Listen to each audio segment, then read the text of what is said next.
Smile naman dyan. Tayo po ay tumayo para sa pagharap natin sa dakilang Diyos na buhay. Amen? Pwede bang pakitapunan naman ng mga masasayang ngiti yung mga kasama natin dyan?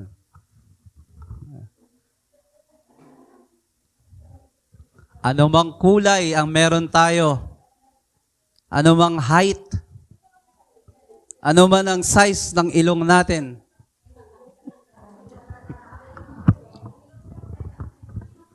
basta't kapag yan ay binibigay mo sa Panginoon, perfecto na yan. Amen? Kapag linggo po talaga, nagsasama-sama yung mga anak ng Diyos eh.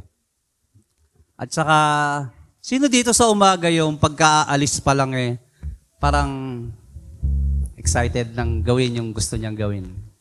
Sino ba? Kasi makikita yun sa mga ngiti eh. At si pari ko, talagang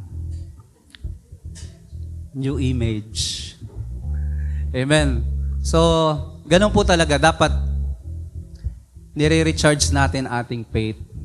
Kasi yung battle natin everyday ay hindi natin alam.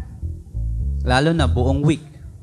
Hindi natin alam kung anong mga battles na naranasan natin. Kaya, lagi tayong lumalapit sa ating Panginoon at nagpapalakas sa Kanya. Amen po ba? Sige po. Papurihan natin ating Panginoon sa umagang ito. Bigyan natin yung isang pusong tapat na talagang gustong-gusto ng Panginoong marinig sa atin. Hindi lang yan dahil sa marunong tayo umawit. Hindi yan dahil sa pagandahan ng boses. Dahil yung totoong handog na gusto nating ibigay sa Panginoon, iyon yung totoong pag-awit sa Kanya na kasama ang ating puso. Amen? Hallelujah. Dakilang Diyos na buhay, muli po kami ay naninikluhod sa iyong harapan. Ina-acknowledge namin ang katagumpayan mo. Dahil sa iyo, Panginoon, ang totoong pagmamahal ay napakahalaga. Isang malalim na pagmamahal, Panginoon. O Diyos, ang kalikasan mo ay hindi nagbabago. Kung sino ka man noon sa panahon ng mga prophets, ganon ka pa rin sa panahon namin ngayon. Salamat po sa pagpapala mo at inaanyayahan namin ang mga anghel sa langit na samahan kami magdiwang, umawit sa iyong kapurihan. Kaya marapat lamang ang handog namin ito ay maging banal, malinis, at kapuri-puri sa iyong harapan. Salamat po, Diyos. Ihiwalay mo ang mga personal naming damdamin. Ilayo mo ito sa totoo naming pagpupuri sa iyo sa umagang ito. At matanong namin ang pagpapalang handog mo. Salamat po, dakilang Diyos. Hallelujah.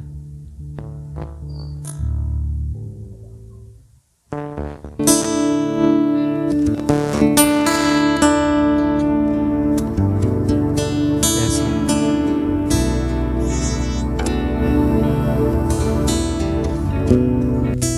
Damhin mo yung Espiritu na sumasama sa iyo sa mga oras na ito. Sapagkat ang Diyos lamang ang nagbibigay ng kalakasan sa ating mga espiritu na napapagod dahil sa ating mga pagkukulang. O Diyos, minsan pa, nais ka namin pasalamatan at itanyag sa aming mga buhay, lalo na sa aming mga puso.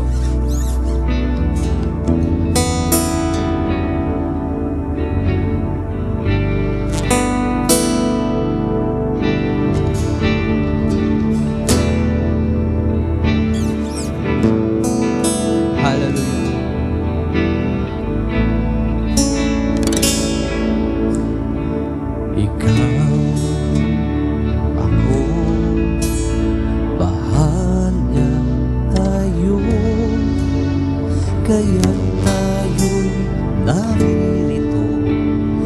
Nais niyang malaman mo na ikaw, ako, mahal ni Kristo. Sa pag-abot mo ng kamay, hindi mo ay natatanaw, nadarama ko ang tunay na ikaw, ako ay mahal niya. Ikaw, ako, mahal niya tayo, kaya tayo narito. Mahal ni Kristo. Sa pag-abot mo ng kamay, hindi mo ay natatanaw, nadarama ko ang tunay na ikaw, ako ay mahal niya. Yes, Lord, ikaw lang at kami ang nakikipag-ugnayan sa iyo sa umagang ito. Oh, hallelujah! Damihin natin ang pagmamahal ng Diyos sa atin. Ikaw, ako. Ikaw, ako, mahal tayo, kaya tayo'y narito. Nais na malaman mo na ikaw, ako, mahal ni Kristo. Sa pag-abot mo ng kamay, hindi mo ay natatanaw, nadarama ko ang tunay na ikaw, ako ay mahal. Minsan ba, ikaw, ako, mahal na tayo, kaya tayo'y ganito. Nais na malaman mo na ikaw, ako, mahal ni Kristo. Sa pag-abot mo ng kamay, hindi mo ay natatanaw, nadarama ko ang tunay na ikaw, ako ay. Ang pagpupuri at pasasalamat ay tanging sa Diyos. Pasasalamat ay sa'yo lamang, dararaman ang tunay na awit ng pagsambay. Sa'yo lamang ilalay ang pagpupuri at sasalamat ay sa'yo lamang, nararapat ang tunay na awit ng pagsambay. Sa'yo lamang iaalay,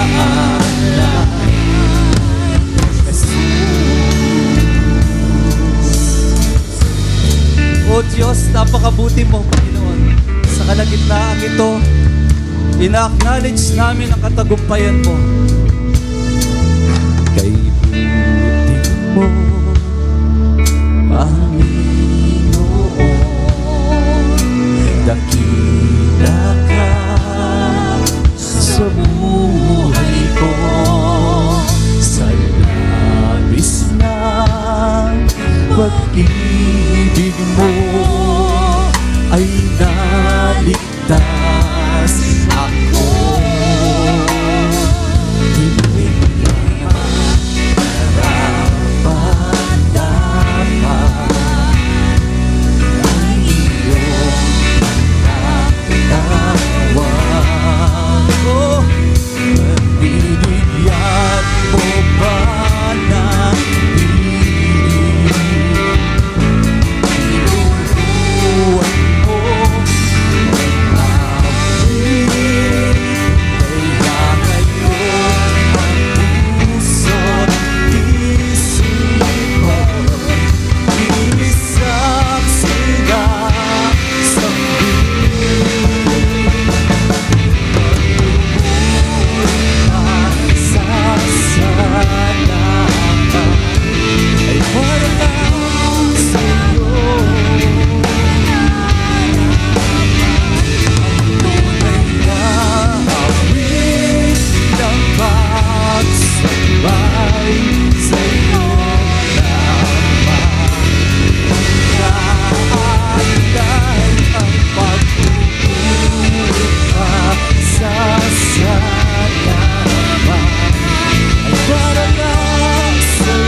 sa'yo.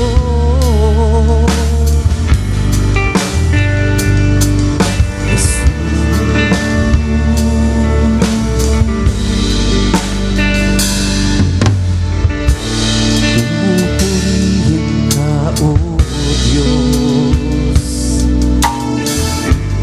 Ang aming alay ay pagsamba. Kaluwalhatian.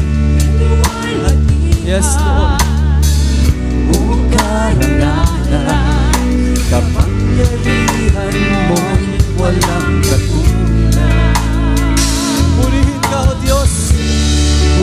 Purihin ka, O Diyos. Ang aming alay ay pagsamba.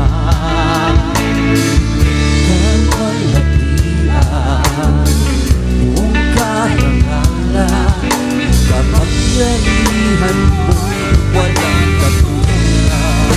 Oh, ikaw ang tunay na Diyos. Ikaw ang tunay na Diyos. Ika'y walang katulad. Ika'y nag-iisa. Ikaw lamang wala nang iba. Sa'yo ang aming awit. Hindi ang aming dinig. Isisigaw sa buong mundo. Tunay na Diyos. Ikaw ang tunay na Diyos. Ika'y walang katulad. Ika'y nag-iisa. Ikaw lamang wala nang iba. Sa'yo ang aming awit. Tingin ang aming dinig. Isisigaw sa buong mundo. Tunay na Diyos. Ikaw ang tunay na Diyos. Ika'y walang katulad. Ika'y nag-iisa. Ikaw lamang wala nang iba. Tingin ang aming dinig. Isisigaw sa buong mundo. Isisigaw sa buong mundo. Isisigaw sa buong mundo. Oh, isisigaw. Isisigaw sa buong mundo. Minsan ba? Isisigaw sa buong mundo. Isisigaw sa buong mundo.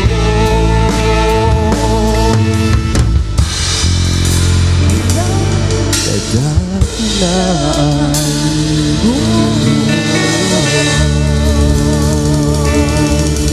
Hallelujah! Palakpakan natin ating Panginoon. Amen.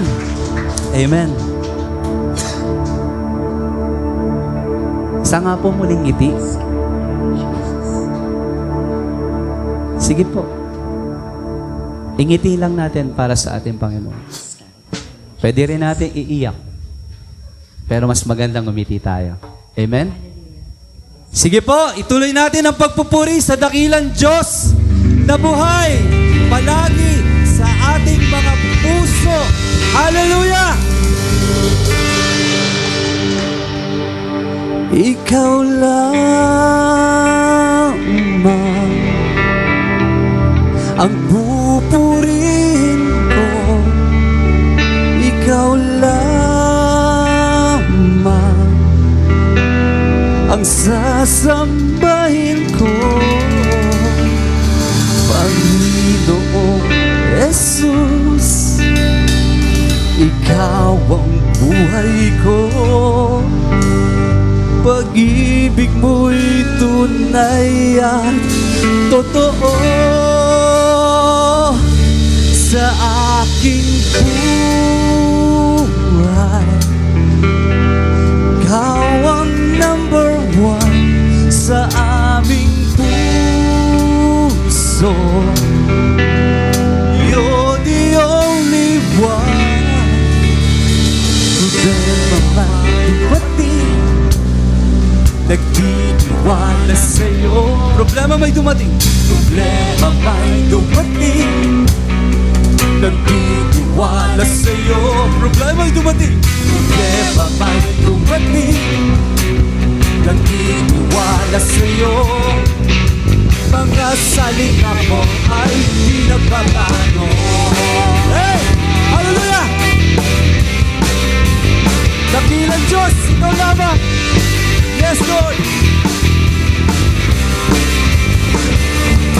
Ikaw lamang ang pupurihin ko. Ikaw lamang ang sasambahin ko. Panginoong Jesus, ikaw ang buhay ko. Pag-ibig mo'y tunay at totoo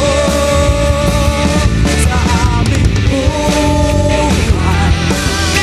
Ikaw ang number one sa aming puso. Yon. Problema ba'y dumating? Pag-iwala sa'yo, mga salita mo ay nagbabago. Hallelujah! Hey! Woo! Yes, Lord! Amen! Hallelujah!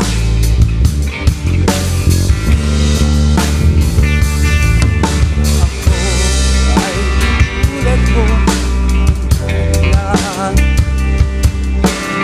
Anang nadarama sa puso ko. Mga pangako mo, mga pangako mo ay paghahawakan ko.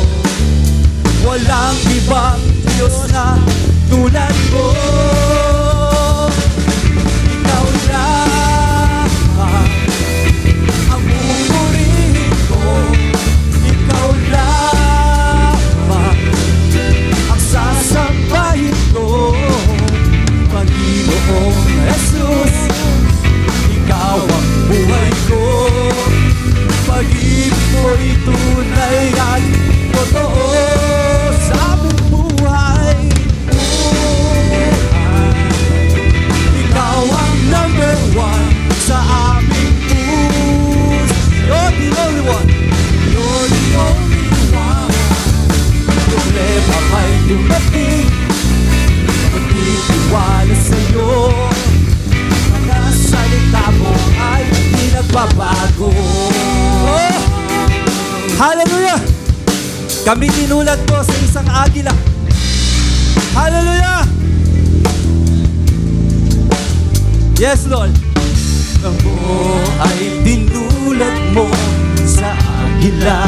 Lilipad ng lilipad, lilipad ng lilipad sa presensya mo. Kagalakan ko ay kalakasan mo. Walang ibang Diyos na tulad mo.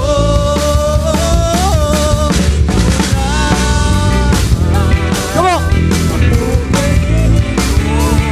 Ikaw lamang ang sasambahin ko. Panginoong Jesus, ikaw ang buhay ko. Totoo sa aming buhay. Siyang nabuhay sa aming puso. You're the only one. Problema ba'y dumating? Magtitiwala sa'yo. Mga salita mo ay di nagbabago. Oh, hallelujah! Pwede ba tumalon tayo? Yung talon na yan. Hallelujah! Kasi parang hindi tayo gano'ng napapaindak eh. Gusto kong tumindak eh. Amen? Come on! Come on! Amen! Hallelujah! Tumatalon habang ngumingiti. Ibigay mo ang buong lakas mo sa Panginoon. Minsan pa, ikaw lamang. Ikaw lamang ang pupurihin ko. Ikaw lamang ang sasambahin ko. Panginoong Jesus, ikaw ang buhay ko. pag-ibig ko'y tunay at totoo sa aming buhay. Come on, church! Purihin ka! Ikaw ang number one sa aming puso. You're the only one. You're the only one. Problema ba'y dumating? Nagtitiwala sa'yo. Mga salita mo ay di nagbabago. Problema'y dumating. Problema ba'y dumating? Nagtitiwala sa'yo. Mga salita mo ay di nagbabago. Isa ba? Problema ba'y dumating? Problema ba'y dumating? Nagtitiwala sa'yo. Mga salita mo ay di nagbabago. Oh! Hallelujah! Ituloy na natin. Ituloy na natin. Kalungkutan ko'y iyong pinawi. Come on! Itinalik. At sa puso ko ngayon ay lagi may bagong awit. Kalungkutan ko'y iyong pinawi. Kagalakan lang ibigay. Sa puso ko may bagong awit ng pagpupuri. Isa pa, kalungkutan! Come on, church! Kalungkutan ko'y iyong pinawi. Kagalakan lang ibigay. At sa puso ko ngayon ay lagi may bagong awit ng pagpupuri sa'yo. Oh! Kalungkutan! Kalungkutan ko'y iyong pinawi. Kagalakan ng ibigay. At sa puso ko ngayon ay lagi may bagong awit ng pagpupuri sa'yo. Hallelujah! Tanggalin natin ang lungkot. Palitan natin ang tiwala sa ating Diyos. Amen? Sige, sabay-sabay natin sabihin. Kalungkutan ko. Hallelujah! Come on! Kalungkutan ko iyong pinawi. Kagalakan ipinalik. At sa puso ko ngayon ay lagi may bagong awit. Minsan ba? Kalungkutan ko iyong pinawi. Kagalakan lang ipinalik. At sa puso ko ngayon ay lagi may bagong awit. Ayan na! Come on! Kalungkutan ko iyong pinawi. Kagalakan lang ipinalik. At sa puso ko ngayon ay lagi may bagong awit ng pagpupuri. May bagong awit. May bagong awit ng pagpupuri. May bagong awit ng pagpupuri. Isa ba? May bagong awit ng pagpupuri sa'yo. Oh! Hallelujah! Tapusin natin to sa problema. Sabi sa kanta, problema may dumating. Magtitiwala sa'yo. Amen? Sabi natin sa Panginoon. Problema may dumating. Nagtitiwala sa'yo. Mga salita mo ay di nagbabago. Minsan pa, problema may dumating. Problema may dumating. Nagtitiwala sa'yo. Mga salita mo ay di nagbabago. Mga salita mo ay di nagbabago. Hallelujah! Hallelujah! Sarap ba magpuri? Medyo naaalangan pa yung mga paa natin eh. Huwag kayong mag-alala. Wala namang perfect dancer kay Lord. Kasi pag ginalaw mo ang katawan mo, kahit ano patigas niyan, the best tayo kay Lord. Amen? Tapusin na natin ang pagpupuri.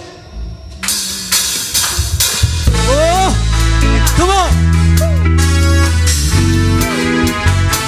Yes! Hallelujah! Kami malayang magpupuri sa'yo. Dakilang Diyos na aming tagapagpala, na aming tagapag-ingat. Ako ay narito ngayon, maghihintay ang asam-asam presensya. Muling maranasan. Ako ay narito ngayon, nananabig. Yes, nananabig. Nananabig na makita yung hati ng iyong buga. Isa pa. Ako ay narito ngayon, maghihintay asam-asam presensya. Muling maranasan. Ako ay narito ngayon, nananabig. Nananabig ka na ba? Nananabig na makita yung hati ng iyong buka. Sama-sama, come on, come on! Sayaw na nga, sana lang kumatawa. Nananabig na makita muli mong pagbisita. Panginoong Jesus! Malayang malaya, malayang malaya na ka. Pagkuhin mo ang buhay ko, ito'y iyong Hey! Footstep! Samahan mo ng footstep. Hallelujah!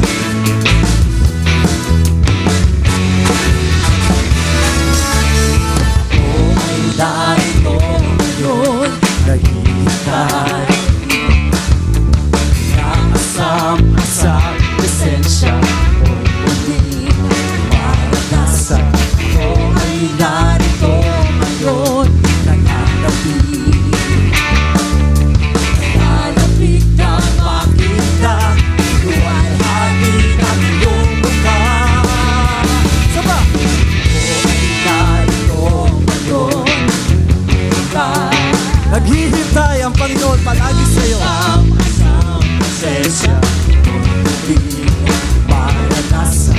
Ako ay narito ngayon, nananabig.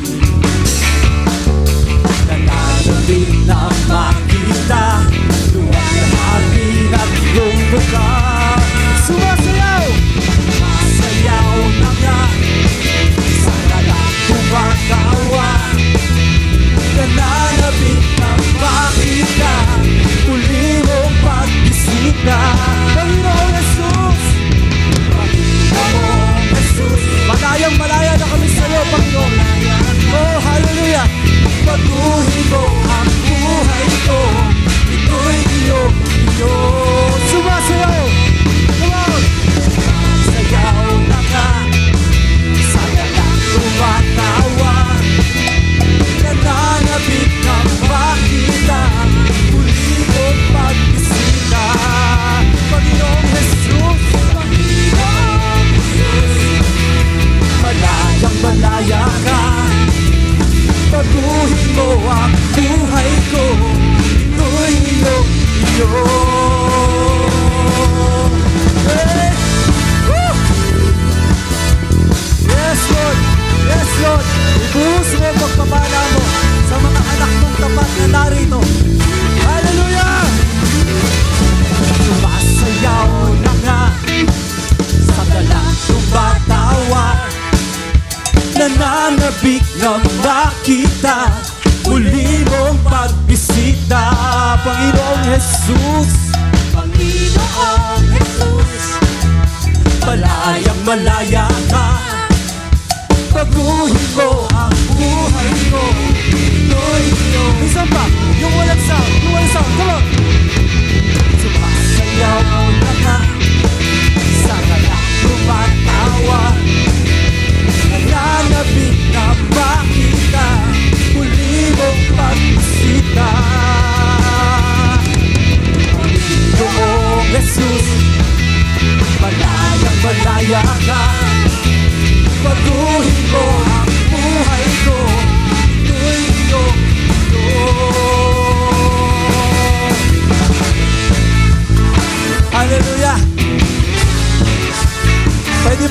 Sabay-sabay tayong sumayaw. Yung walang, alisin natin yung beat. Sabay-sabay tayong sumayaw. Sige, konting drums lang. Yan. Yan, di ba? Ganda. May background, no? Sige, sayaw. Hallelujah. Sabi mo. Sumasayaw na nga. Come on. Sa galang tumatawa. Nananabik na makita. Muli mong pagbisita. Panginoong Jesus. Panginoong Jesus. Malayang malaya ka. Baguhin mo ang baguhin mo ang buhay ko. Baguhin mo ang buhay ko. Baguhin mo ang buhay. Isa pa. Baguhin mo ang buhay ko. Ito'y iyo. Iyo.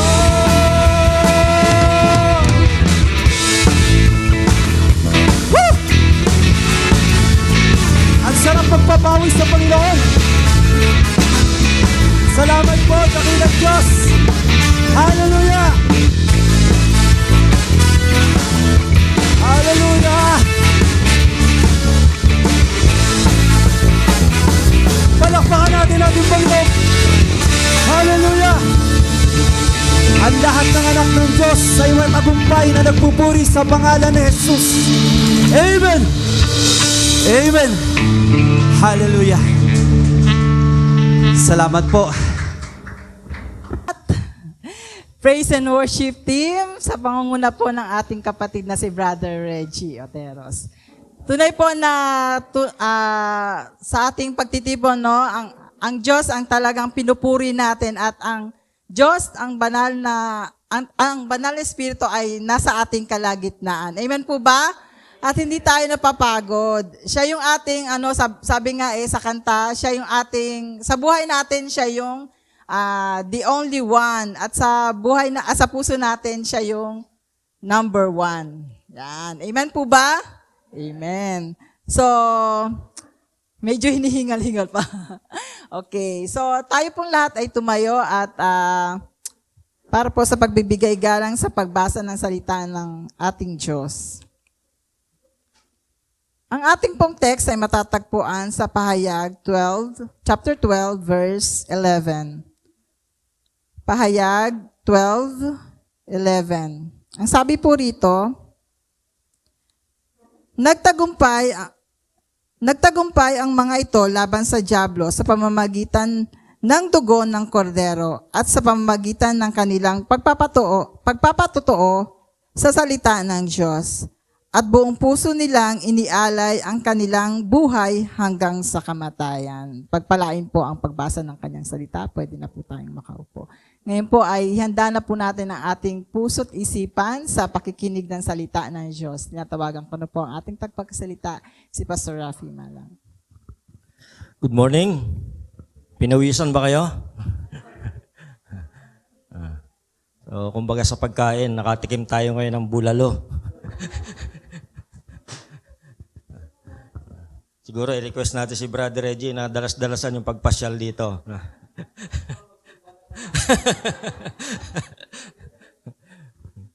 Okay, sa ating pong pagpapatuloy sa ating tema, Harvesting Souls, Reaching the Lost. No? Tayo po ngayon nasa ikatlong linggo na sa ating paksang ito. Nung utak pong linggo ay tinalakay natin the urgency of the gospel. And then last Sunday, we talk about the heart of the lost. No? Kita natin yung ano ba ang puso ng mga, ano ba ang kondisyon o mga katangian ng puso ng mga wala pa sa Panginoon at kung papaano natin sila aabutin. No? Ngayon namang linggo ay pag-uusapan natin the power of personal testimony. And the next Sunday, we'll be talking about strategies for effective evangelism and then overcoming obstacles and then celebrating the harvest. No? So this morning, we'll be talking about the power of personal testimony. Doon po sa ating text kanina sa Revelation chapter 12, verse 11, sa English version, ganito po yung pagkakasabi, they triumphed over him by the one or by the blood of the Lamb and by the word of their testimony. They did not love their lives so much as to shrink from death. Today we'll be exploring the profound power of personal testimony in the life of a believer. At yung pong focal scripture natin for today will be found in Revelation chapter 12 verse 11. At dito po hina-highlights po yung two pivotal elements that lead to triumph over the enemy. Yung pong una, the blood of the Lamb, and then the word of our testimony. Now, let's dig in deeper into this powerful verse and let us unpack the significance of sharing our personal testimonies. No? Akala natin walang halaga ito, yung ating patotoo kung paano tayo nakakilala sa Panginoon. Pero ito po'y napakahalaga. At sa pamamagitan po nito ay ang Panginoon po ay kumikilos sa puso ng mga unbelievers. No? So, tatlong bagay po yung titingnan natin. Ano ba ang kahalagahan ng pagbabahagi ng ating personal testimony? Of course, tingnan natin yung foundation nito. Before we discuss the power of personal testimony, we must first understand its foundation. Ano ba ang pinag-uugatan nito? Ano ba ang pundasyon nito? Of course, its foundation is the blood of the Lamb. Kaya tayo meron personal testimony because of the blood of the Lamb. Kaya tayo may kwento. Kaya merong kwento ang ating buhay Kristiyano dahil dito sa dugo ng kordero ng Diyos, ang ating Panginoon Kristo. Jesus Christ's sacrifice on the cross is the cornerstone of our faith. Ito po yung haligi, ito po yung pundasyon ng ating pananampalataya, yung pong sacrifice ng Panginoon doon sa krus ng Kalbaryo. Sa pamamagitan po ng kanyang dugo ay natubos tayo sa ating mga kasalanan at pinawalang sala at naihayag na matuwid sa harapan ng Diyos. Kung wala pong dugong tumigis doon sa krus ng Kalbaryo, ay wala pong kapatawaran, wala pong katubusan at hindi po tayo maihayag na matuwid sa harapan ng Diyos. Hebrews 9:22 sabi po doon, in fact, the law requires that nearly everything be cleansed with blood, and without the shedding of blood, there is no forgiveness. Kung wala pong dugong titigis, ay wala pong kapatawaran sa kasalanang mangyayari. Christ's atoning sacrifice is the basis upon which our testimonies stand. Without His sacrifice, yung pong istorya ng buhay natin ay walang kabuluhan at wala pong transformative power of grace and redemption na maggaganap. The blood of the Lamb is the ultimate evidence of God's love and commitment to saving humanity. Sa pamagitan po nito, tayo po ay nililinis at tayo po ay ginawang bagong nilikha. 2 Corinthians chapter 5 verse 17 sabi doon, if anyone is in Christ, he is a new creation. Now, ano po ba ang konteksto nitong Hebrews 9:22 na ito na ating binasa? No? Kung titingnan po natin sa Old Testament, meron pong sacrificial system. No? Ito pong Hebrews 9:22 ay base po doon sa reference sa Old Testament kung saan yung pong purification and atonement para sa mga kasalanan nila ay merong requirements na kinakailangang merong dugo na iaalay. At noong pong panahon ng lumang tipan, for example, sa Leviticus chapter 17 verse 11, sabi po doon, for the life of the flesh is in the blood, and I have given it to you upon the altar to make an atonement for your souls. For it is the blood that makes an atonement for the soul. No?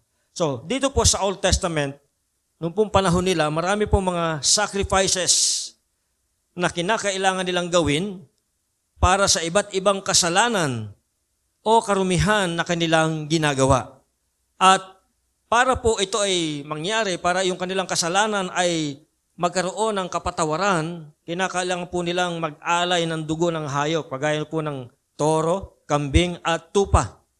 Now, ito po mga ritual na ito, ang pamamaraan ng mga Israelita upang sila ay mapatawad at malinis sa kanilang mga kasalanan.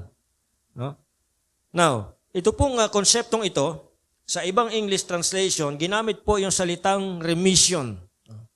Ito'y nangangahulugan ng forgiveness or pardon of sins. Ito pong verses na ito ay nagpapakita ng pangangailangan ng pagtigis ng dugo para sa kapatawaran ng mga kasalanan, at ang prinsipyong ito ay naguugat sa mga sacrificial practices doon po sa Old Testament.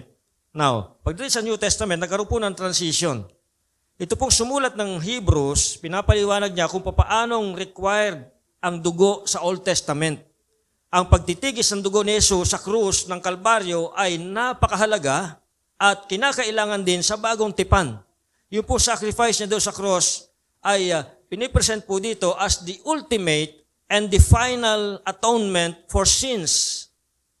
Hebrews 9:11-14, dinidiscuss po doon kung paano si Kristo ay pumasok doon sa heavenly holy place, yung pong holy of holy na tinatawag, once and for all.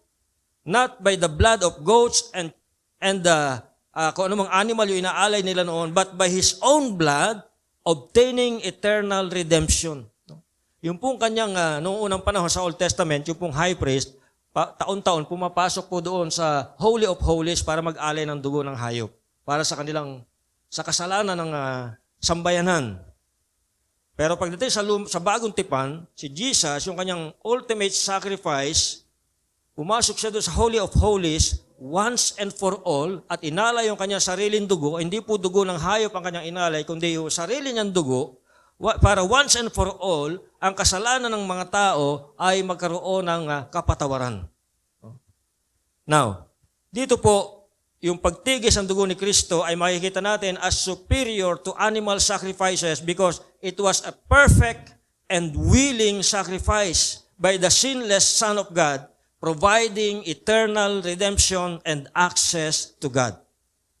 At dahil dito, nagkaroon ng kapatawaran ang ating mga kasalanan, nagkaroon ng forgiveness. Now, the emphasis on bloodshed underscores the seriousness of sin and the cost of forgiveness.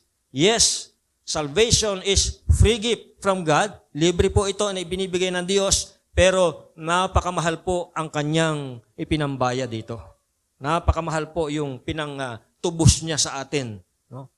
Para tayo ay matubos sa pagkaalipin ng kasalanan. Ang kanya pong ibinaya dito ay ang kanyang banal na dugo.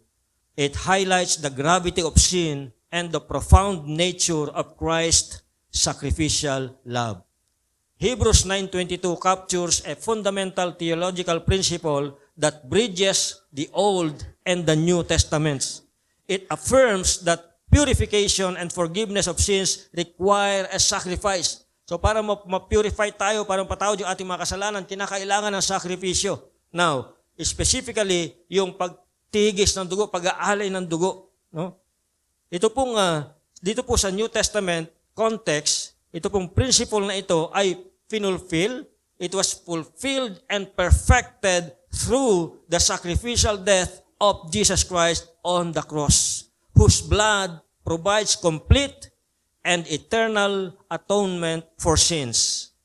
Hindi po katulad nung temporary at repetitive sacrifices sa Old Testament. Dito po, pagdating sa New Testament, ang ginawa ng Panginoon ay once and for all sacrifice. Sa Old Testament, paulit-ulit na pag-aalay ng dugo. Pagdating ng Panginoon Kristo, minsanan at para sa lahat na pag-aalay ng dugo para sa kapatawaran ng kasalanan ng sangkatauhan. Now, nakita po natin yung pundasyon, yung pinag-uugatan ng istorya ng buhay natin. At kung wala ito, wala pong kabuluhan yung ating testimonies. Wala pong kabuluhan yung kwento ng ating buhay kung wala itong blood of the Lamb. Pangalawa pong titingnan natin, the word of our testimony. The second part of Revelation 12:11 emphasizes the word of their testimony. Pinapakita po diyan na yung personal accounts ng ginawa ng Diyos sa ating buhay ay hindi lang isang kwento ng buhay, kundi isang makapangyarihang kasangkapan upang pagtagumpayan ang kaaway at sa gayon, sa pamamagitan ng ating life testimonies ay ang ibang tao na makakarinig nito ay makakilala rin sa Panginoon. personal testimony as evidence. Ito pong ating mga personal testimonies, itong ating mga kwento ng buhay, itong ating mga patotoo kung papaano tayo nakakilala at binago ng Panginoon ay isang living proof na ang Diyos ay nag-intervene sa ating buhay. It was a living proof of God's intervention and faithfulness. Kapag isinishare natin ito, kung papaano tayo nakakilala at binago ng Panginoon, ito'y nagpapakita ng ebidensya ng kanyang kapangyarihan at pag-ibig. Pangalaw po, through our personal testimony, there is encouragement and strength. Sharing our testimonies can uplift and encourage others who may be facing similar struggles.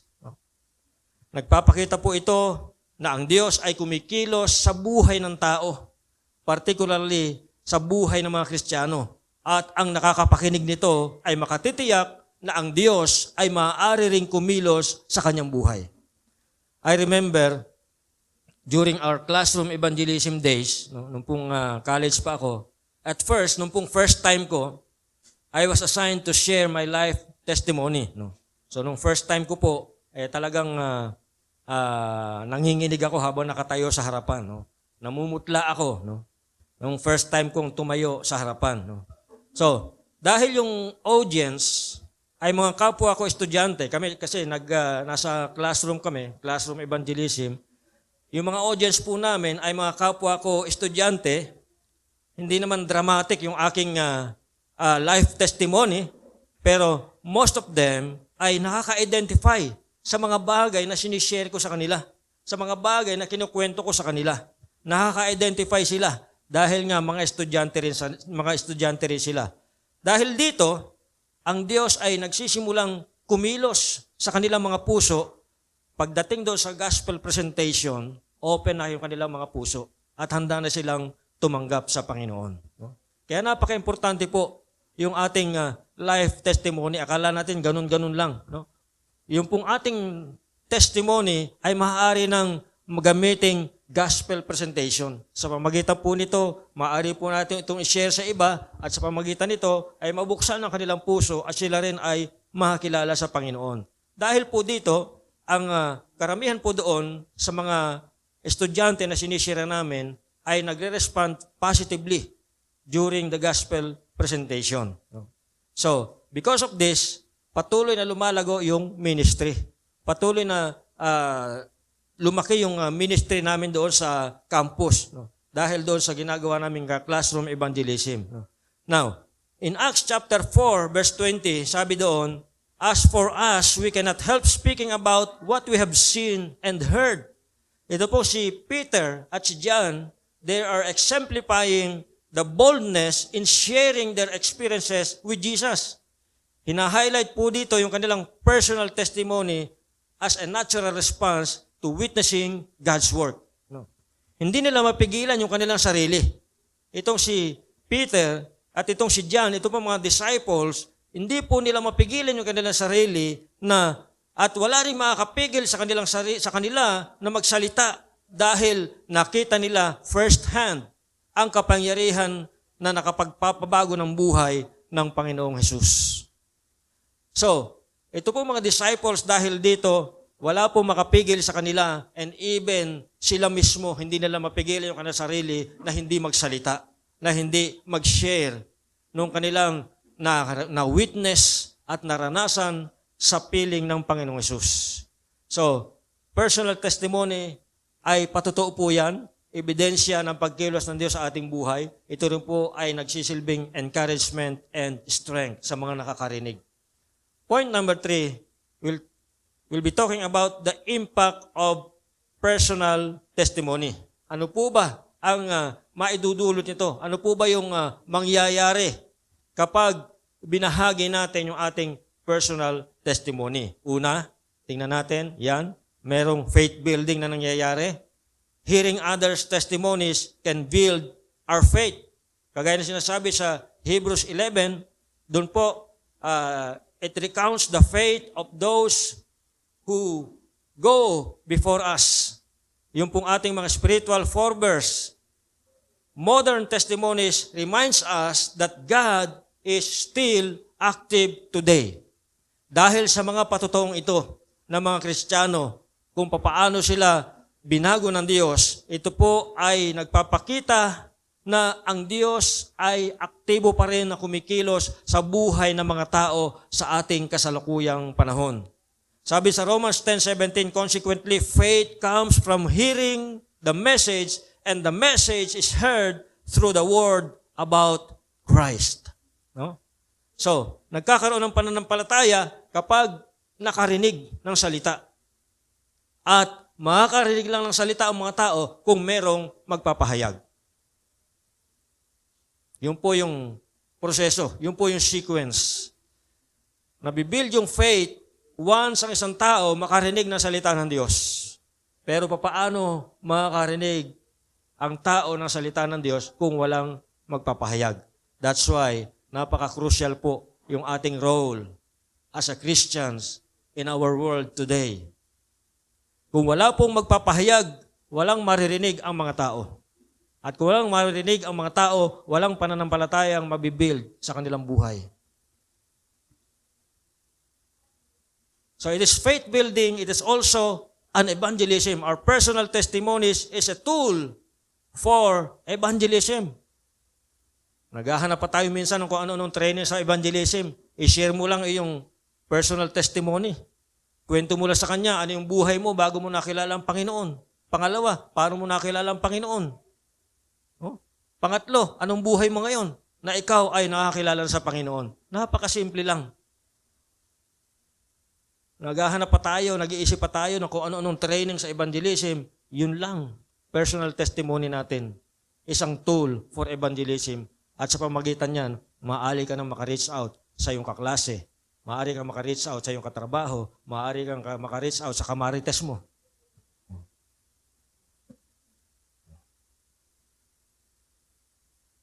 Our personal stories can be compelling tools for evangelism. People may argue with doctrine, but it's hard to dispute a sincere personal experience. Our testimonies make the gospel relatable and accessible. Our personal testimony is also a way of defeating the enemy. As stated in Revelation chapter 12, verse 11, our testimonies are weapons against Satan's lies and accusations. By proclaiming what God has done, i-share mo lang kung anong ginawa ng Diyos sa buhay mo. We stand firm against the enemy's attempt to sow doubt and fear. Ito yung ginagawa ng dyablo, maghasik ng pag-aalinlangan at takot sa puso't isipan ng mga tao. Now, if you share your personal testimony, you are defeating the enemy. Ephesians chapter 6 verse 11, sabi roon, put on the full armor of God so that you can take your stand against the devil's schemes. Put on the full armor of God. Upang sa gayon, tayo ay mananatiling matatag at naninindigan, mananatiling nakatayo sa kabila ng mga plano, sa kabila ng mga atake ng dyablo. Tayo po ay mananatiling matatag at naninindigan para sa Panginoon. Now, sa ating huling punto, ito po yung mga practical steps to share your testimony. Paano ba natin i-share yung ating kwento ng buhay? Kahit yan hindi pang maalaala mo kaya yung kwento ng buhay mo, maaaring gamitin niya ng Panginoon para maka-reach out ka sa iba. Of course, yung iba ay may pagka-dramatic yung kanilang conversion. Halimbawa, yung dating kriminal na nakakilala sa Panginoon, matindi yun. Palabas-masok sa kulungan, pero nakarinig na salita ng Diyos at nakakilala sa Panginoon. So medyo may pagka-dramatic. Yung iba naman ay dumaan sa matinding pagsubok, nagkasakit ng malubha.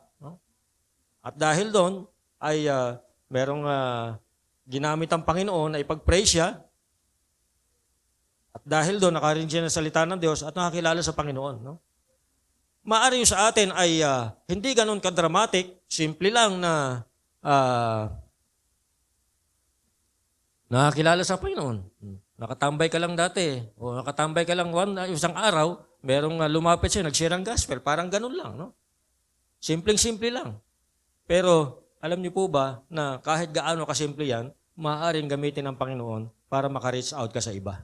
Kagaya nga po na kinukwento ko sa inyo kanina, yung pong aking simpleng life testimonies, yung simpleng kwento ng buhay ko, ginamit ng Panginoon para maka-reach out kami sa mga kapwa estudyante. Dahil doon, nabuksan ang kanilang puso, nabuksan ang kanilang espiritual na mata. At sila po ay mga nakakilala sa Panginoon. At karamihan po doon sa mga estudyante na yon na na-reach out namin ay nagpapatuloy ngayon sa Panginoon. Iba po sa kanila, naging pastor na, iba naging missionary. No? Iba may mga pamilya na rin at patuloy na naglilingkod sa Panginoon. No? So, ano po ba yung mga practical steps to share our life testimony, our personal testimony? Una is let us reflect on our story. Tingnan po natin. Identify natin yung mga key moments kung saan ang Diyos ay nag-intervene sa ating buhay. Mag-focus po tayo doon sa mga specific instances of His grace, provision, and transformation. Piliin natin yung mga highlights kasi limited lang yung time. Kami nung nagsishare ako ng testimony sa classroom, 3 minutes lang yung binibigay sa akin. So within 3 minutes, kinakailangan tapusin ko yung aking kwento ng buhay. Dahil limited lang din yung time na binibigay sa amin ng mga teachers. No? 30 minutes lang. So 3 minutes yung testimony, 25 minutes yung gospel presentation, and then 2 minutes yung distribution and collection ng response card. No? So kinakailangan gawin ng mabilis. Kaya ang ginagawa ko noon, isinulat ko sa papel. Nung una, kabilaan yung yellow pad. No? Pero nung pinapractice ko na, ay lumalagpas ako sa 3 minutes. So, kinakailangan magbawas. So, bawas. So, yung mga highlights lang ang piliin natin. Kasi, kung kukwento mo yung buong buhay mo, abay, ubos ang oras. Hindi na makikinig sa'yo. Baka bago ka matapos, naghihilik na yung kausap mo. No? So, kaya, very limited lang yung time. No? I-limit lang din natin yung ating time. So, within 3 minutes, maisishare mo yung iyong kwento ng buhay, kung paano ka binago ng panahon. So, pipili lang natin yung mga highlights kasi nga limited yung time. No? So, yung outline na sinasabi ko kanina, no? I work with that outline. So, kinuwento ko doon, ano yung buhay ko noon bago nakakilala sa Panginoon. So, 1 minute. Another minute, yung kung kailan at paano ko nakilala ang Panginoon. No? Ano yung pamamaraan, paano ko nakilala ang Panginoon. So, another minute, yung buhay ko naman, kinukwento ko ngayon, kung ano na yung buhay ko ngayon na ako'y nakakilala sa Panginoon. No? So, sinulat ko sa isang papel, pinacheck ko doon sa aking discipler. No? Pagkatapos niyang ma-check, pinractice namin. So, inurasan niya ako, okay, sobra ka sa 3 minutes, bawas pa tayo. No? So, hanggang sa nakuha na namin ng 3 minutes. So, minemorize ko yon at yun yung aking sinishare doon sa aming classroom evangelism. So, kahit na hindi memorize, meron kang notes, no? Dala-dala mo yung notes mo, pwede mong basahin doon. No? So, nung una, may dala akong notes para mas madagdagan yung aking confidence ba. No? So, kakababasa ko, na-memorize ko na, nung bandang huli, wala na akong notes. No? So, kasi araw-araw kami, meron kaming tinatawag na witnessing blitz. So, buong isang linggo yon. Araw-araw, meron kaming classroom evangelism. So, kaya kakabasa ko nung notes ko, na-memorize ko na. So, tingnan lang natin. Piliin lang natin mga highlights. And then, let us be authentic. Speak from the heart. Authenticity resonates more deeply than rehearsed or embellished account. Nung first time ko, merong nag-comment doon sa response card. Kasi meron kaming dinidistribute na response card.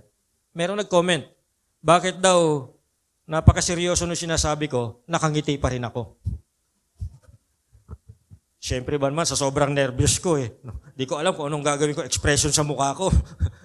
So hindi ko nabantayan yung aking facial expression. Seryoso na pala yung sinasabi ko, pero nakangiti pa rin ako dahil sa sobrang nervyos. No?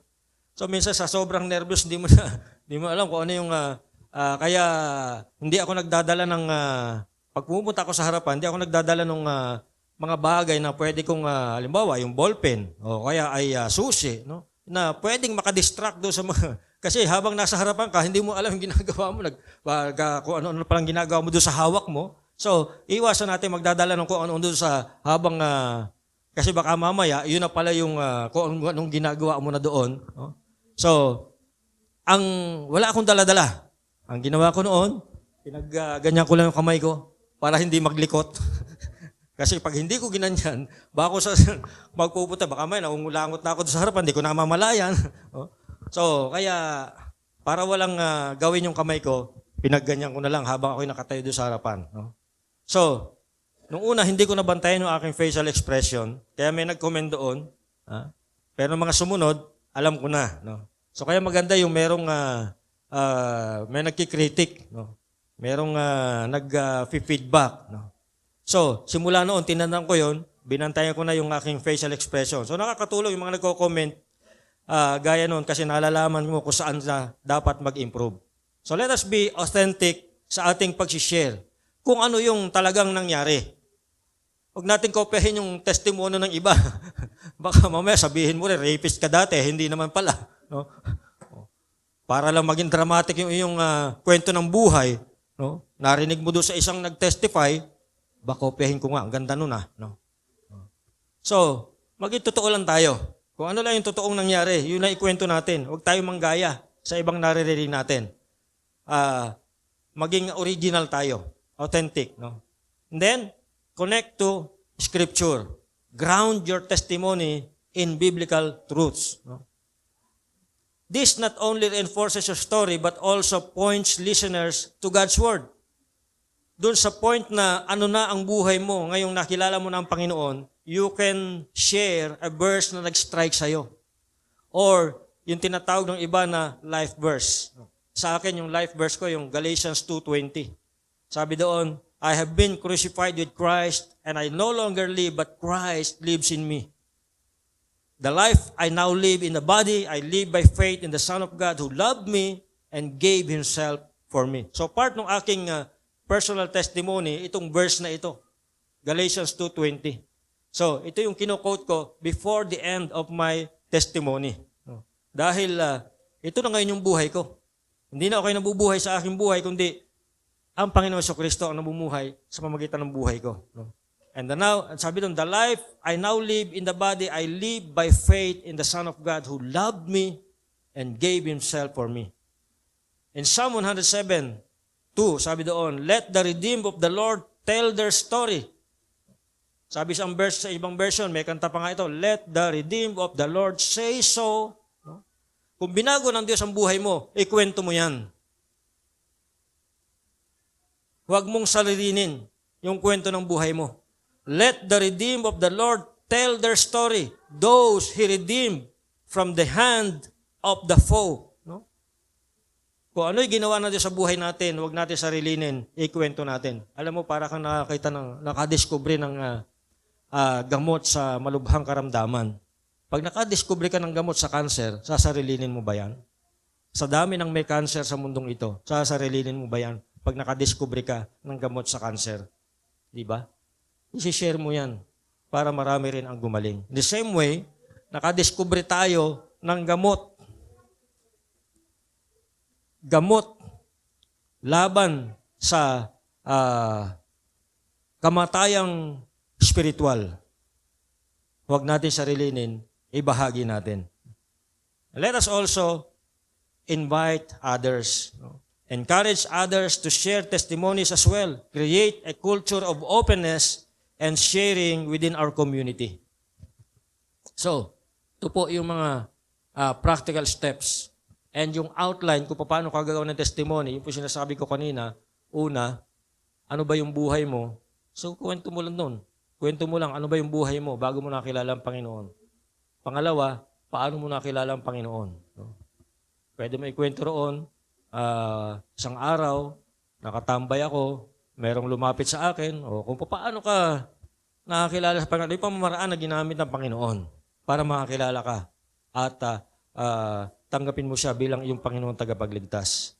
So mga kapatid, yung ating personal testimony, it is a powerful expression of God's work in our lives. Revelation chapter 12 verse 11 reminds us that our stories, coupled with the redeeming blood of Christ, play a crucial role in our spiritual victory.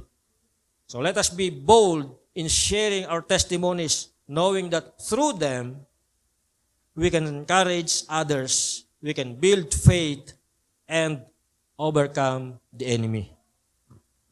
Mamaya po sa ating pag-alis dito sa lugar na ito, let us commit to sharing our stories with others. No? Sino man po yung makakasalamuhan natin within this week, ikwento natin yung kwento ng buhay natin. No? May our lives continually reflect the transformative power of Jesus Christ.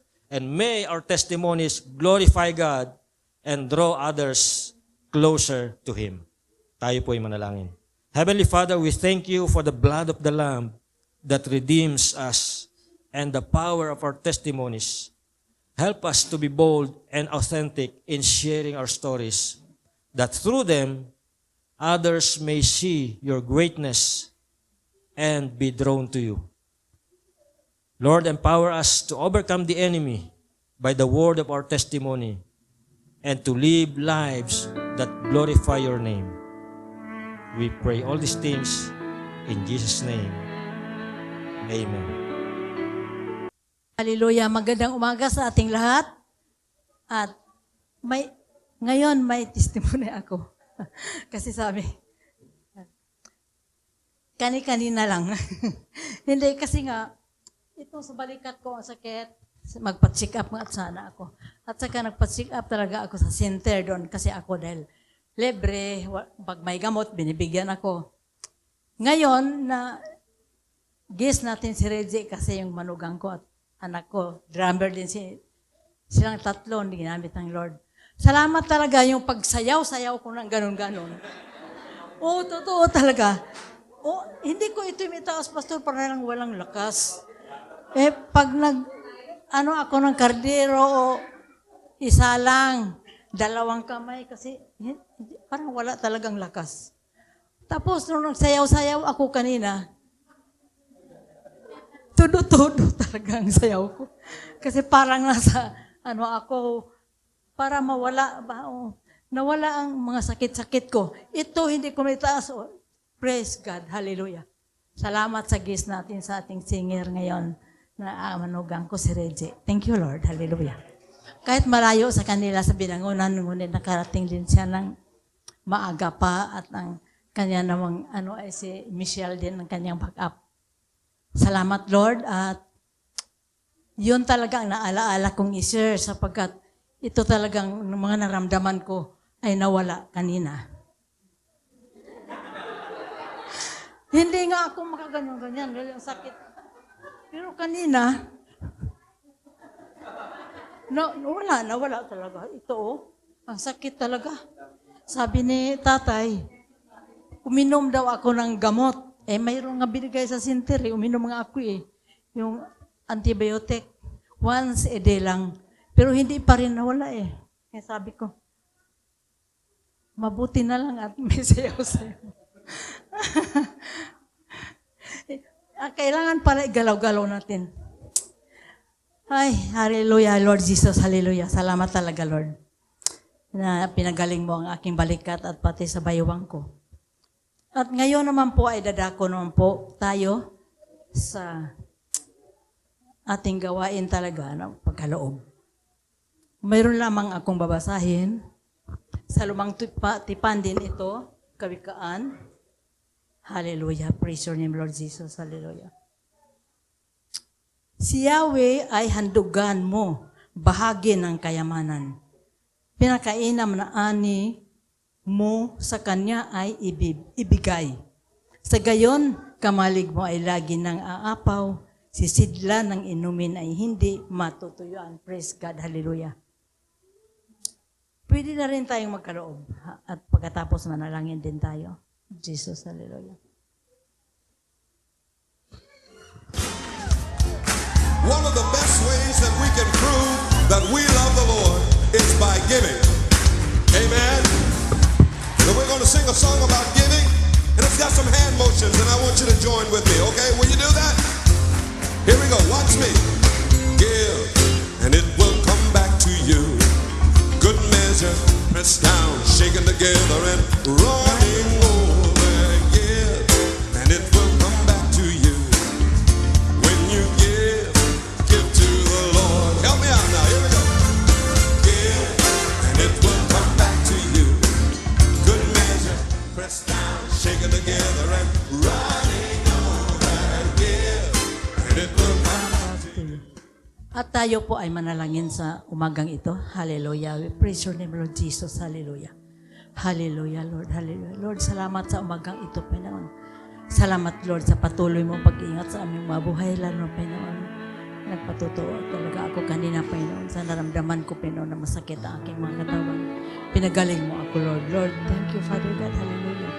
Na-share ko ito sapagkat yun ang totoo, Panginoon. Hindi na masakit ang aking balikat itinaas ko, Lord. Salamat po sa kagalingan. Instant talaga, Panginoon, na pinagaling mo ako. Lord, thank you so much, Lord Jesus. At salamat din, Panginoon, sa mga nagkaloob, Lord. Ang mga palad na bukas, ang mga palad, Panginoon, ang nagbigay tulong, Panginoon, sa iyong gawain ito. Hari naman, Panginoon, pagpalain mo sila, Panginoon, ano man ang kanilang mga pagkakitaan. At yung mga walang trabaho, Lord, tulungan mo po, Panginoon, na magkaroon sila ng hanap buhay o trabaho upang hindi magugutom ang kanilang mga pamilya. Lord, salamat, Panginoon, sa magang ito, Diyos. Salamat sa ginamit mo, Panginoon, sa mga pag-aawitan, Lord. Salamat, Lord, sa kanila kahit sila ay malayo, Panginoon, nakarating ng maaga, Panginoon. Salamat, O Diyos, sa iyo, Panginoon. Kagalingan, Panginoon, higit sa lahat, O Diyos. At hindi lamang ako, Panginoon. Dalangin ko, Panginoon, ang may mga karamdaman ng mga kapatid ko sa Panginoon, Lord. Lord, si Sister Nini Carbinilla, Lord, naalaala ko, hari na, Panginoon, paggalingin mo siya, Panginoon. May sakit siya, Panginoon. Hindi siya makabangon, Lord. Hari na, hindi namin siya nadalaw. Isang bisis lamang nadalaw namin kasama namin si Pastor. At ito kasi ay may kalayuan. Kaya hindi na naulit. Kumusta na kaya siya, Lord? Pagalingin mo po siya, Panginoon. Lahat ng may mga karamdaman, nakasurvive, Panginoon. Lahat, Panginoon, na sakit na cancer na niya. Ngunit pinagaling mo. Lord, thank you so much, Lord Jesus, sa kagalingan ng mga karamdaman. Salamat din, Panginoon, sa mga blessing na meron, Panginoon, sa harapan. Salamat sa mga kamay na patuloy mong ginagamit. At hari nawa itong mga blessing na ito, Panginoon, na pagkaloob ay magagamit, Panginoon, kung saan humayo ang mga kapatiran, Panginoon, magamit sa church, Panginoon. Lalo, Panginoon, ang church building, Panginoon, sa second floor. Hari nawa, Panginoon, ay maipagawa na ito, Panginoon. Salamat, Panginoon, sa magang ito. Ito ang tangi kong dalangin. Sa iyo lamang ang papuri, pasalamat. Sa iyo lamang ibinabalik ko ng maingat sa pangalan ni Jesus na aming tagapagligtas at tagapagpagaling ng mga karamdaman. Great physician, Lord Jesus' name we pray. Amen. Good morning po sa ating lahat. Parang may kanya-kanya na tayo agad na ano. And good morning po sa ating lahat. Tayo po ba'y na-bless sa ating napakinggang message sa umagang ito? Ano ngang message? Di ba, about testimony? So I just wanted to take this opportunity to testify as well to the Lord since nag-birthday ako month-long celebration kasi talaga to. Yan. So, ako kasi, sa 30 years na nag-exist ako, lagi kong I always feel like parang joke lang yung buhay ko. Parang joke time lang yung buhay ko. Yung nangyayari sa akin, joke time lang. Pero I always remember yung sinasabi ni Lord na yung buhay natin, pagdating sa Kanya, may halaga.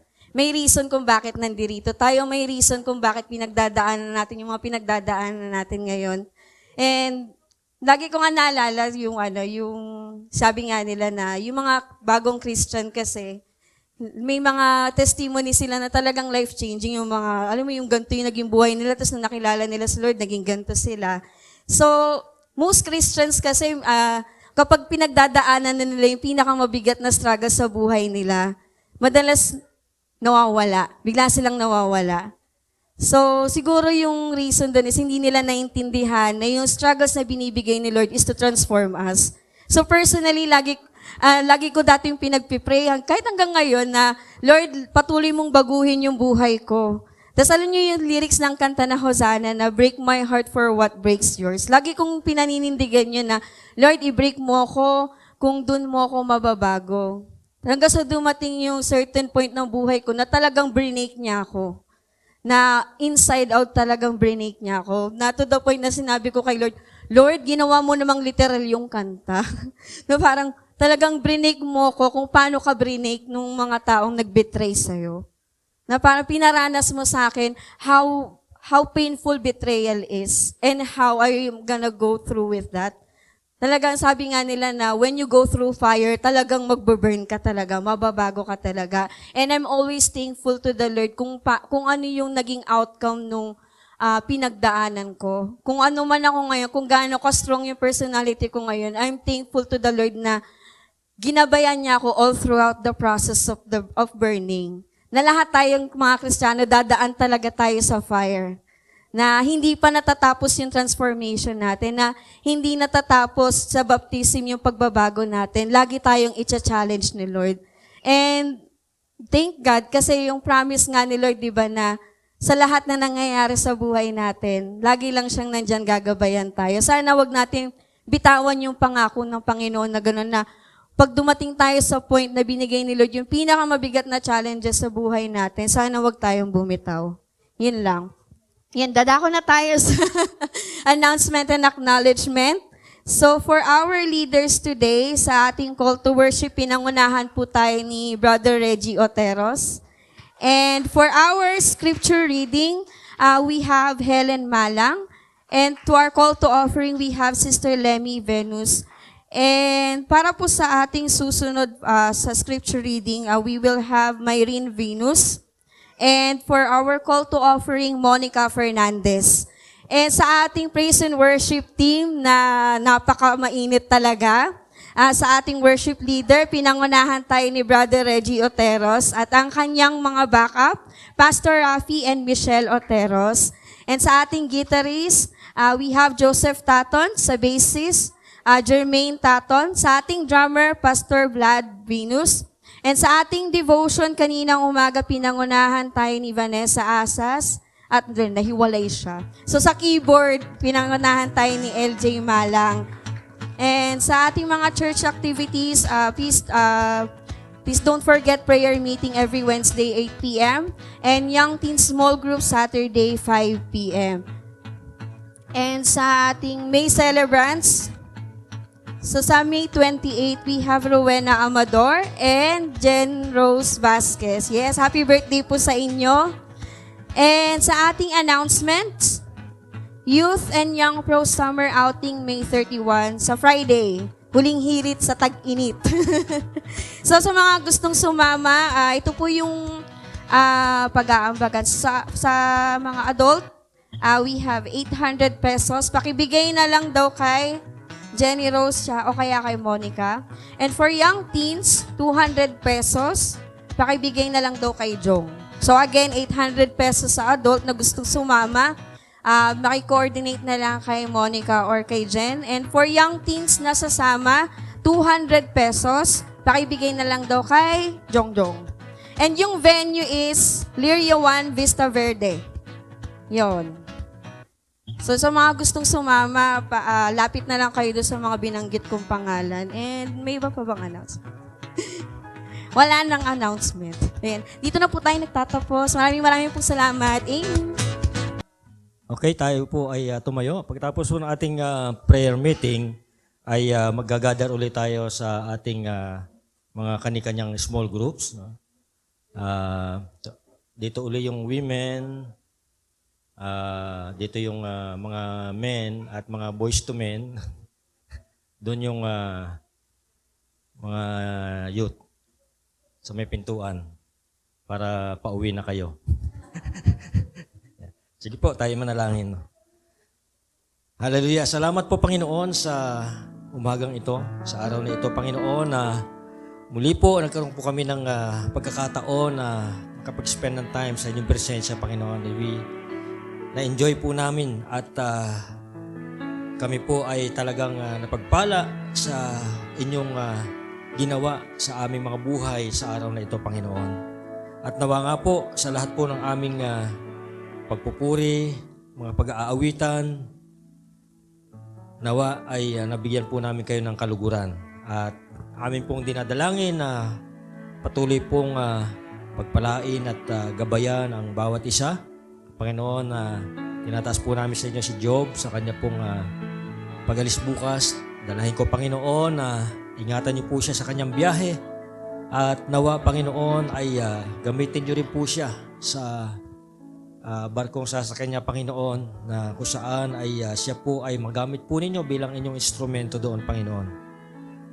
I pray, O God, na ikaw po magiging sa kanya ng courage, ng wisdom, and boldness, Panginoon, upang sa bawat opportunity na ibibigay niyo sa kanya, Panginoon, ay sunggaban niya ito, Panginoon, upang ang inyong salita ay maipahayag, maibahagi sa kanyang mga kasamahan doon, Panginoon. Dalahin ko, Panginoon, na makasumpong siya ng mga mababait na kapitan, mabait na mga kasamahan, Panginoon, mga opisyal at mga kasama sa kusina, Panginoon, na magkaroon po sila ng good working relationship, Panginoon. At dinadalahin ko na sa pamagitan po nito ay sila po ay kikilos, magtatrabaho bilang isang team. At nawa ay magkaroon din po sila ng pagkakataon na sama-sama silang makapag-aral din ng inyong salita at makapagsimula ng inyong gawain doon po sa barko na kanilang sasakyan, Panginoon. At dinadalain ko, Panginoon, ingatan niyo po siya sa lahat po ng kanilang biyahe, sa lahat po ng kanilang pupuntahan. Ilayo niyo po sila sa mga masasamang loob. Ilayo niyo po siya, Panginoon, sa mga anumang karamdaman. At higit sa lahat, sa mga panahon na siya po ay makakarandam ng homesickness, dalahin ko na samahan niyo po siya, i-comfort niyo po siya, aliwin niyo po siya, Panginoon, sa pamagitan po ng inyong salita at sa pamagitan po ng mga panalangin niya, Panginoon. Katagpuin niyo po siya sa kanyang personal devotion, sa kanyang prayer time. Katagpuin niyo po siya, Panginoon. Sa pamagitan po ng inyong salita, mangusap ka po sa Kanya. At patuloy pong tinataas ko po sa inyo ang bawat isa. Ano man po ang mga pinagdadaanan namin ngayon, ano po yung mga sitwasyon, ikaw po ang nakakaalam, Panginoon, sa pangangailangan ng bawat isa. At sa totoo lang, Panginoon, bago pa man kami lumapit sa inyo, alam nyo na yung aming pangangailangan. Kaya sa mga oras ito, Panginoon, kami po ay lubos na nagtitiwala sa inyo. Dahil kayo nga po, Panginoon, ang siyang Diyos na tumutugon sa lahat ng aming panalangin. Salamat po. Pinupuri ka namin, dinadakila. Pagpalain ka nawa at ingatan ni Yahweh, naway kahabagan ka niya at subaybayan, lingapin ka nawa niya at bigyan ng kapayapaan. Amen. Amen. Amen. Amen.